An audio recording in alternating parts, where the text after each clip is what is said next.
Hello friends, in this video I'll be showing you how I'm able to study for long hours in the medical school without getting distracted and how you can too. So in order to make sure that I'm able to study for long hours, I first of all have to get myself obsessed with what I want to study. The night before that day, I would have planned my day including what I will be studying.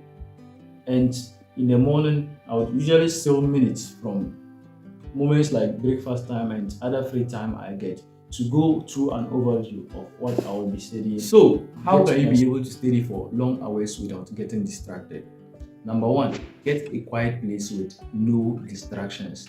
If you intend to study in the room or elsewhere, you can, but make sure that your study space is devoid of all distractions and activities which can lead to distractions. You want to make sure that you distance yourself from your phone, TV set, and anything alike which has the potency of swaying your focus. Some people would argue that they study better when the music is on, but how many times have you ended up scrolling your phone for hours? And let me let you in on a confession. Whenever I try to study while listening to music, I end up listening to the music for hours, and sometimes I even look up the lyrics of various songs and even about the artists who sang those songs. Crazy, I know, right? But if you have to use your phone, tablet, or TV to study, then go ahead. But make sure to block all apps that have no relevance during your study session.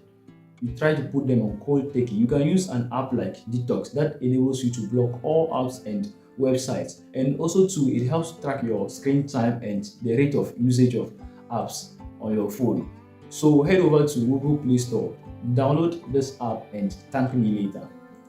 Number two, have a clean study space. You also want to declutter and keep your study space as clean as possible. There should be less or no equipment lying around on your tabletop other than equipments and resources which are relevant in your studies. This is such an underrated tip, and trust me, it will go a long way to help you to have a sound and a very long period of study.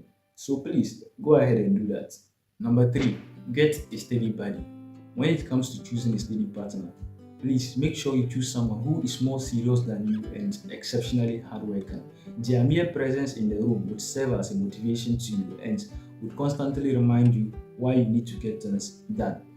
How then do you get a study buddy?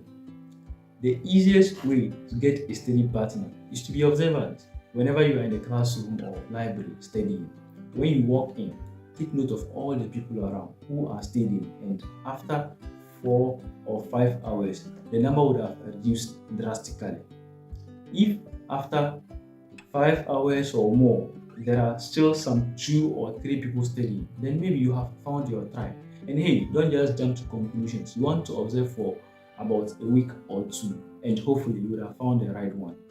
And when doing this, please make sure that you stick to a particular class. Of course, some people would argue that most students don't study at just one particular location, but there are some too who gets attached to just one particular class. And also to do this, you want to make sure that you do it during the night time, as most bookworms are night owls. And you don't also want to do this during the exam period, as most students tend to become serious getting to the end of the trimester.